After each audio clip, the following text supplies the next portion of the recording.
Xo'p, aziz obunachilar, ko'pchilik bizga avtomobillarga zapravishni, ya'ni bak joyiga qo'yib bering deb savol berishadi. Shuni ikkita yechimini aytib o'taman. Xohlasangiz bak joyiga qo'ying, xohlasangiz tagiga qo'ying. Xo'p, birinchi o'rindan yaqinroq keling kamerani. 12 avtomobilga qo'yib beradigan blogimiz nano blogi bo'ladi. Bunda obuda funksiya bor, o'shani hisobiga chek pek olmaydi. Lekin shuni haqiqatda aytamiz, agarda mashinada uстановкада kamchilik bo'lsa, havo so'rib qolsa, o'sha holatda chek ham yonib qolishi mumkin. 12 avtomobilga aniq uстановка, kamera yaqinroq keling.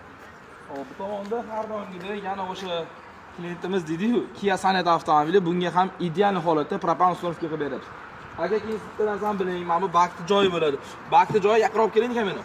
Bu 12'larda mana bu joy asosan rezinka bo'ladi va plastmassa bo'ladi. Bu joyga qo'yib bo'lmaydi. Bak joyiga faqat Sonetga va Cobaltga qo'ysa bo'ladi, lekin qo'ygan taqdiringizda ham katta zapravashdan qo'yib bo'lmaydi.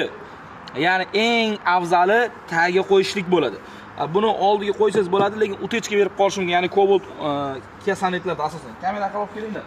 Hop, bu tomondagi avtomobilimizga ham Kia Sonetga ham ideal holatda propan uстановка qilib beryapmiz ertalabdan.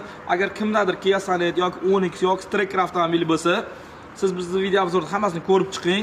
Ya'ni qanday uстановка qilish kerak, nimalarga ahamiyat berish kerak, o'sha hammasini to'liq aytib o'tganmiz. Sizga propan ham, metan ham bo'yicha to'liq ma'lumotlarni berib o'tamiz o'zimiz. Siz profilga obuna bo'ling. Bu videoni maksimum propan yoki metan qo'ymoqchi bo'lganlarga yuborib qo'ying. Bir kun xuddi shunday xizmat kerak bo'lganda sizga bizni qidirib qolmaslik uchun obuna bo'lishni ham unutmang. Kamera yaqinroq keling.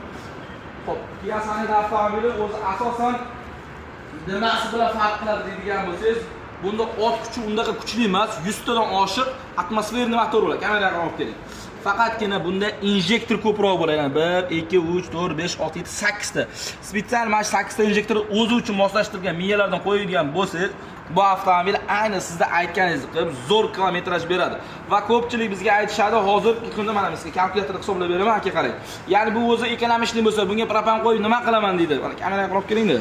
Hop, ahamiyat berib qo'yasizlar, akalar qarang. Voy. Hop.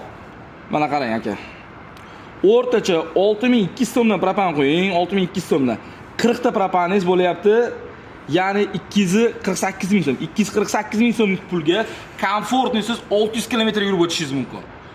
Yo'q, men biznesda yuraveraman deydigan bo'lsa, shu kilometrajda kamida 350 mingdan yurib o'tishingiz mumkin va siz toza biznes izlab yurishingiz kerak. Undan ko'ra bitta propan qo'yishingiz kerak, faqat sifatlisini va to'g'ri uстановка qilsangiz, o'shanda mashinangizda aytganingizni qiladi. Har qanday turdagi avtomobilga yuqori sifatda propan ham metan ham uстановка qilib beramiz. Buyoqqa olib keling kamera. Balonlarimiz 100% QR kodli balon va propan balonimiz Belarus balon bo'ladi. Balon metan balonimiz asosan shaffof qo'yib beramiz. Kimgadir xizmatlarimiz qiziq